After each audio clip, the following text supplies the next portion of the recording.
రాష్ట్ర ప్రభుత్వం ఏర్పాటు చేసిన dedicated commission chairman Rajiv Ranjan మిశ్రాను రాష్ట్ర బీసీ ఎస్సీ ఎస్టీ మైనారిటీ సంక్షేమ సంఘం నాయకులు కలిసి బీసీలకు స్థానిక సంస్థల్లో 34% రిజర్వేషన్లు కేటాయించాలని వినతి పత్రం సమర్పించారు. బీసీలకు స్థానిక పరిపాలన సంస్థల్లో గతంలో మాదిరి 34% రిజర్వేషన్లు కల్పించాలని రాష్ట్ర బీసీ ఎస్సీ ఎస్టీ మైనారిటీ సంక్షేమ సంఘం నాయకులు dedicated commission chairman Rajiv Ranjan మిశ్రాకు విజ్ఞప్తి చేశారు. రాష్ట్ర ప్రభుత్వం ఏర్పాటు చేసిన dedicated commission chairman Rajiv Ranjan Mishra సోమవారం ఉదయం రాజమండ్రి ఆర్ఎన్బి అతిథి గృహంలో ప్రజాప్రతినిధులు, వెనుకబడిన వర్గాల సంఘాలు, సివిల్ సొసైటీలు ప్రజల నుంచి వినతి పత్రాలు స్వీకరించారు. ఈ సందర్భంగా రాష్ట్ర బీసీ ఎస్సీ ఎస్టీ మైనారిటీ సంక్షేమ సంఘం వ్యవస్థాపక అధ్యక్షుడు సానబోయిన రామారావు, ఉభయ తెలుగు రాష్ట్రాల సెట్టిబుల్స్ మహానాడు కన్వీనర్ ఎమ్మెల్సీ కుడుపూడి సూర్యనారాయణరావు, ఆంధ్రప్రదేశ్ రాష్ట్ర సెట్టిబుల్స్ సంక్షేమ సంఘం అధ్యక్షుడు Pilli Subrahmanyam, chairman Gummadi Samarpanarao, vice chairman LV Prasad, జిల్లా అధ్యక్షుడు B George Antony, Mattapatti Satyanarayana, doctor Racharla Nageswararao, Nakka Someswararao తదితరులు రాజీవ్ రంజాన్ మిశ్రాను కలిశారు.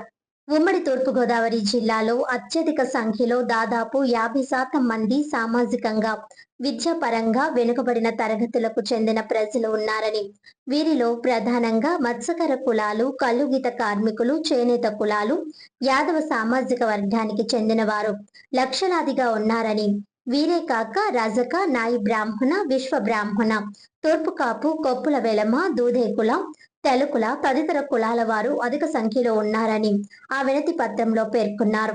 వీరిలో ముఖ్యంగా గ్రామీణ ప్రాంతాల్లో మెజారిటీ ప్రజలు విద్య, ఉద్యోగ అవకాశాలకు దూరంగా నిరుపేదలుగా ఉన్నారని, ఈ పరిస్థితుల్లో అన్ని స్థానిక సంస్థల్లో గతంలో ఉన్న మాదిరి 34% రిజర్వేషన్లు కేటాయించాలని సానబోయిన రామారావు కోరారు. తమ వినతిని పరిశీలించి ఆంధ్రప్రదేశ్ రాష్ట్ర ప్రభుత్వానికి సిఫార్సు చేయాలని బీసీ ఎస్సీ ఎస్టీ మైనారిటీ సంక్షేమ సంఘం నాయకులు విజ్ఞప్తి చేశారు. దీనిపై రాజీవ్ రంజాన్ మిశ్రా సానుకూలంగా స్పందించారు.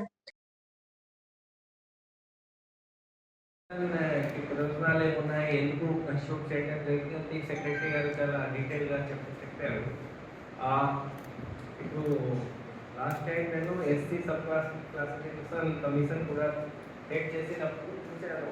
అంటే ఆ కమిషన్ పర్పస్, ఈ కమిషన్ పర్పస్ డిఫరెంట్. ఇక్కడ ముఖ్యంగా మనకు లోకల్ బాడీ ఎలక్షన్స్లో బీసీ రిజర్వేషన్ ఏ విధంగా ఉండాలి, ఎంత ఉండాలి, అది కూడా ప్రతి unit wise, district wise. So ఒక డిస్ట్రిక్ట్ నుంచి ఇంకో డిస్ట్రిక్ట్ రిజర్వేషన్ పర్సెంటేజ్ చేంజ్ కావచ్చు. అంటే డిపెండింగ్ అపాన్ పాపులేషన్ ఈ రిజర్వేషన్ రికమెండ్ చేయాలి. అండ్ అన్లైక్ షెడ్యూల్ కాస్ట్ కోసం సెన్సస్లో సబ్ కాస్ట్ వైజ్ కూడా సెన్సస్ జరుగుతుంది.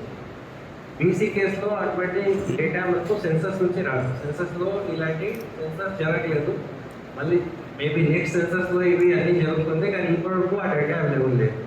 అందుకే నేను చెప్పేది అంటే ఇప్పుడు ఉన్న డేటాలో మీ ఆఫీసర్స్లో కొంతమందికి కొంచెం ఇంకా ఎక్కువగా ఈ సబ్జెక్ట్ గురించి అవగాహన ఉండవచ్చు. So it would know anything, ఈ ఏరియాలో ఈ ప్రాంతంలో ఉన్న బ్యాక్వర్డ్ కులాల గురించి, వాళ్ళ గురించి ఏదైనా సర్వే జరిగి ఉంటే, లేకపోతే ఇంకో ఇన్స్టిట్యూట్ ద్వారా ఏదైనా స్టడీ పాతకాలంలో జరిగింది, ఇవన్నీ నాకు షేర్ చేస్తే, అంటే మీటింగ్లో మెన్షన్ చేయండి, తర్వాత కూడా పంపిస్తే నాకు ఉపయోగపడుతుంది. అది ఒకటి. సెకండ్ అంటే ఇప్పుడు ఈ బీసీ పాపులేషన్ గురించి చూడాలంటే ముఖ్యంగా మీకు ఇప్పుడు యూనిఫైడ్ ఫ్యామిలీ సర్వే జరుగుతుంది. That becomes very important. Because unified family సర్వేలో ఉన్న డేటా ఏ విధంగా ఉంది, ఎట్లా ఉంది, దానికి అక్యురసీ ఎట్లా మెయింటైన్ చేస్తున్నారు అంటే నాకు తెలుసు. స్టేట్లో కూడా రివ్యూ చేశాను, మిగతా జిల్లాలో కూడా చూశాను. అంటే 99% పూర్తి అయిపోయిందే చెప్తారు. మొత్తం ఇక్కడ కూడా అదే విధంగా ప్రోగ్రెస్ ఉంటుంది. కానీ 99% అది మీరు వెరిఫై చేశారు అసలుగా.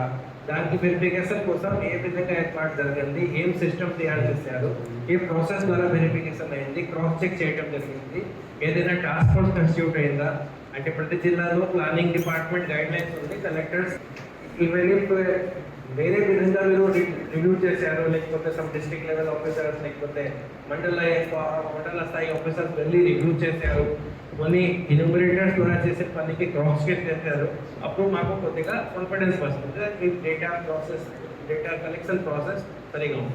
కాకుండా మేము ఇప్పుడు 34% బీసీలు రిజర్వేషన్ ఇవ్వాలని అలాగే అన్ని కులాలకి ఏదో ఇక్కడ మేము సెట్టుబల్జీలు డామినేషన్గా ఉన్నామని సెట్టుబల్జీలకి ఇచ్చి, లేకపోతే ఫిషర్మెన్ డామినేషన్లో ఉన్నామని ఫిషర్మెన్కి ఇచ్చి, లేకపోతే యాదవాస్కి ఇచ్చి, లేకపోతే వీవర్స్కి ఇచ్చి ఈ 5-6 కులాలనే పరిగణలో తీసుకుంటున్నారు తప్ప మా డిమాండ్ ఏంటంటే బీసీల్లో ఉన్నటువంటి అన్ని కులాలకి దామాషా ప్రకారం ఎలక్షన్స్లో వారికి ఆ కులం మీద ఆ కులాలకే సీట్ ఇచ్చి వాళ్ళని గెలిపించవలసిన ప్రాముఖ్యత గురించి మేము చెప్పాం.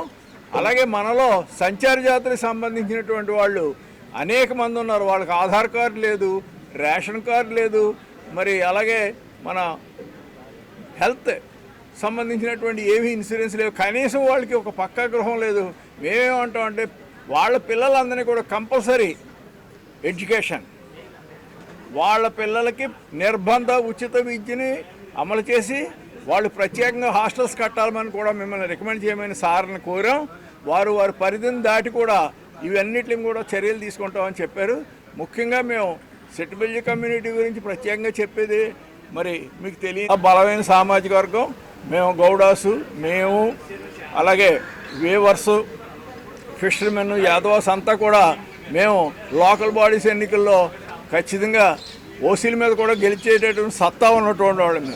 అంచేత మా గురించి కాదు మేము చెప్పుకోవడం, ముఖ్యంగా మాతో పాటు మా వీకర్ సెక్షన్లో ఉన్న కులాలన్నీ కూడా నాయ బ్రాహ్మణ్ కానీ, రజకులు కానీ, అలాగే సంచార జాతులు కానీ రేపు లోకల్ బాడీస్లో వాళ్ళందరినీ కూడా మరి వారి మీద వారికి సీట్లు ఇచ్చి వాళ్ళని తీసుకెళ్ళి ఎవరో డబ్బున్న ఓసీల మీద ఇవ్వటం కదా. శ్రామిక వర్గాలు వీళ్ళంతా కూడా మరి చేతి వృత్తులు చేసుకునేటువంటి వాళ్ళు ఇప్పటికీ కూడా ఆ వృత్తిని, ఆ కళని సజీవంగా ఉంచుతున్నటువంటి ఎవరన్నా ఉన్నారంటే భారతదేశంలో ఈ నాయి బ్రాహ్మిన్స్ కానీ, ముఖ్యంగా రజకులు కానీ, ఫిషర్మెన్ కానీ వీళ్ళే కుల వృత్తులను కాపాడుతున్నారు. కాబట్టి ఆ కుల వృత్తులకు రిప్రజెంటేషన్ కావాలంటే వాళ్ళ మీద వాళ్ళనే పోటీ పెట్టి వాళ్ళని లోకల్ బాడీస్లో కనుక తీసుకురాగలిగితే పరిపాలన సౌలభ్యం కోసం భారతదేశంలో ఎంతో మేలు జరుగుతుందని మనం చేస్తూ thank you very much sir.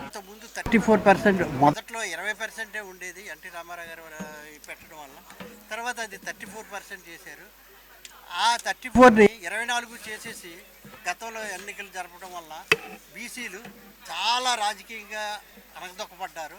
బీసీలకి స్థానిక సంస్థలు అంటే సర్పంచులు, ఎంపీటీసీలు, జడ్పీటీసీలు, మున్సిపల్ చైర్మన్స్, జిల్లా పరిషత్ చైర్మన్స్లో చాలా నష్టపోయాము.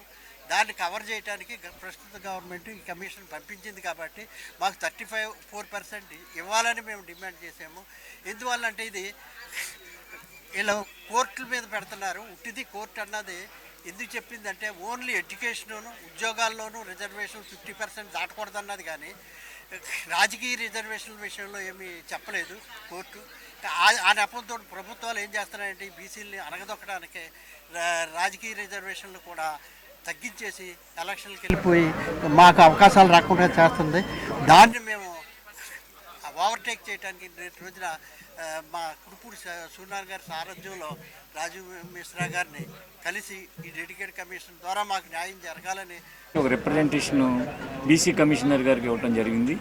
అందులో సారాంశం ఏంటంటే, ముందు ఎలాగైతే బీసీలకి 34% రిజర్వేషన్ ఉందో దాన్ని మళ్ళీ పునరుద్ధరించమని చెప్పాం. ఆయన మాకు స్పందించి బాగానే అనుకూలంగానే స్పందించారు కమిషనర్ గారు. తర్వాత ఇంకో విషయం ఏంటంటే, బీసీల్లో బీసీల్లో ఉన్న సమస్త బీసీలకి సమాన న్యాయం జరగాలి, అందరూ అందులో ఈ రిజర్వేషన్ ఫలాలు అందుకోవాలని చాలా రిప్రజెంటేషన్ ఇస్తూ చాలా గట్టిగా కమిషనర్ గారికి చెప్పడం జరిగింది. ఇంకో విషయం ఏంటంటే, మాది బీసీ, ఎస్సీ, ఎస్టీ మైనార్టీ సంఘం. బీసీలకు అన్యాయం జరిగినా, ఎస్సీలకు అన్యాయం జరిగినా, ఎస్టీలకు అన్యాయం జరిగినా, ఎవరికి అన్యాయం జరిగినా మా అందరం కలిసి సమిష్టిగా దాని మీద పోరాడతామని మీకు ప్రసంగంగా తెలియజేస్తూ